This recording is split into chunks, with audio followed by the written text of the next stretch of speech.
saya akan mereview kembali mengenai materi yang sudah dijelaskan oleh Ibu Putri Wijayanti dalam mata kuliah Hukum Laut.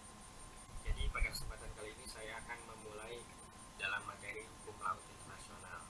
Nah, Hukum Laut Internasional merupakan kaidah-kaidah hukum yang mengatur hak dan kewenangan suatu negara atas kawasan laut yang berada di bawah jurisdiksi nasionalnya. Nah, tujuan hukum ini juga yaitu untuk mengatur kegunaan rangkap dari laut, yaitu sebagai jalan raya dan sebagai sumber kekayaan serta sumber tenaga. Nah, di samping itu, hukum laut juga mengatur kompetisi antara negara-negara dalam mencari dan menggunakan kekayaan yang diberikan laut, terutama sekali antar negara-negara maju dan berkembang. Nah, sumber hukum internasionalnya yaitu pada konferensi PBB pada tahun 1952 di Jenewa, terus konferensi PBB 1 tentang hukum laut yang berhasil menyepakati 4 konvensi. Yang pertama ada konvensi tentang laut teritorial dan zona tambahan, terus ada konvensi tentang laut lepas, dan juga konvensi tentang perikanan dan perlindungannya. Nah, hukum laut ini sekarang kita lanjut ke materi hukum laut Indonesia. Nah, hukum laut Indonesia ini mengatur tentang wilayah perairan di Indonesia. Nah, wilayah NKRI terdiri dari wilayah laut yang berada di bawah kedaulatan negara seluas 3,1 juta kilometer persegi. Nah, wilayah laut ini memiliki hak-hak berdaulat seluas 2,7 juta kilometer persegi. Wilayah darat seluas 1,9 juta kilometer persegi yang terdiri dari 17.508 pulau besar dan kecil dengan panjang pantai 81.900 km, serta wilayah udara yang terdapat di atasnya. Wilayah NKRI ini berbatasan dengan 10 negara, yaitu India, Malaysia, Singapura, Thailand, Vietnam, Filipina, Palau, Papua Nugini, Australia, dan Timor Leste. Nah, Indonesia ini sejak tahun 2014 telah memiliki payung hukum yang menekankan kewilayahan laut Indonesia yang diatur dalam Undang-Undang Nomor 32 Tahun 2014 tentang kelautan yang disahkan pada tanggal 17 Oktober 2014.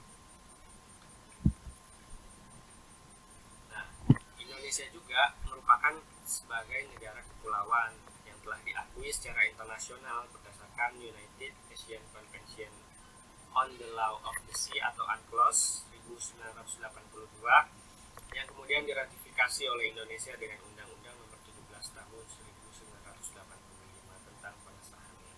Nah, selanjutnya kebijakan kelautan negara Indonesia ini lebih lanjut telah dituangkan dalam Peraturan Presiden Nomor 16 Tahun 2017. Indonesia juga merupakan sebagai negara kepulauan yang sudah lama diperjuangkan di forum internasional. Nah, untuk selanjutnya saya akan menjelaskan mengenai sejarah hukum laut internasional dan juga di Indonesia. Jadi, sejarah hukum laut internasional ini dimulai dengan adanya perdagangan Romawi di masa berkuasanya Kerajaan Rhodes di kawasan Mediterania Timur.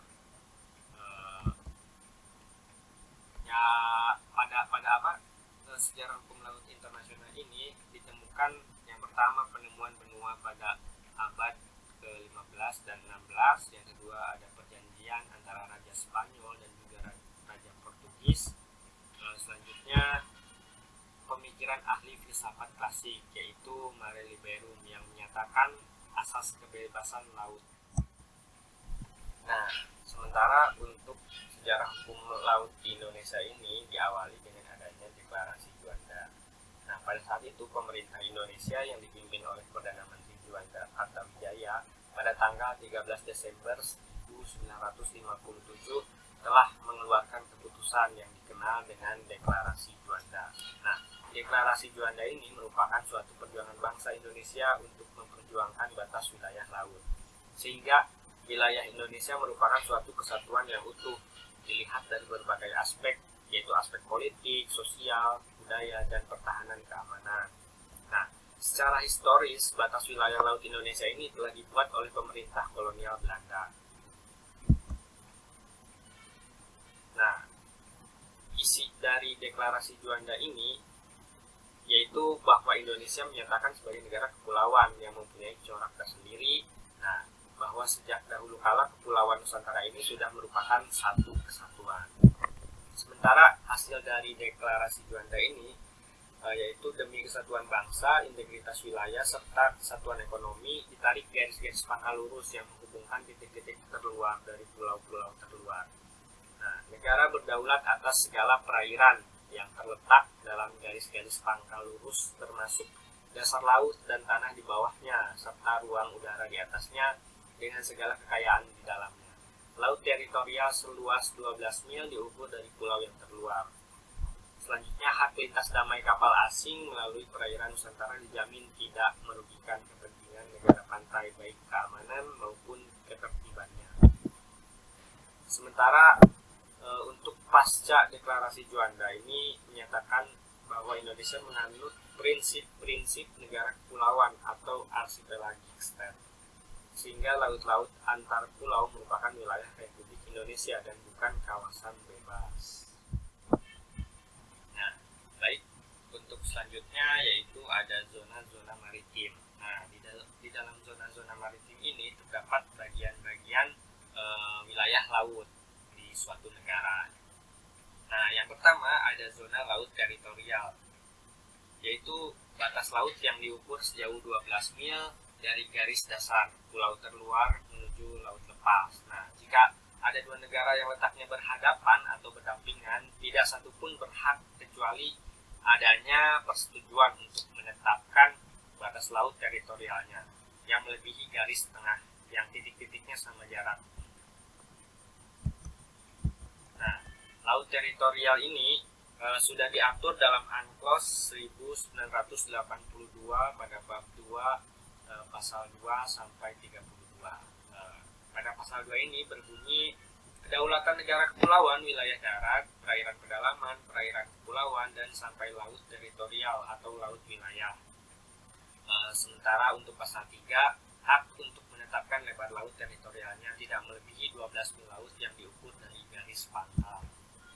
Nah, selanjutnya kita ke landas kontinen. Nah, definisi landas kontinen menurut pasal 76 ayat 1 adalah landas kontinen merupakan suatu negara pantai meliputi dasar laut dan tanah di bawahnya dari daerah di bawah permukaan laut yang terletak di luar laut teritorialnya sepanjang kelanjutan alamiah wilayah daratannya hingga pinggiran luar tepi kontinen atau hingga suatu jarak 200 mil laut.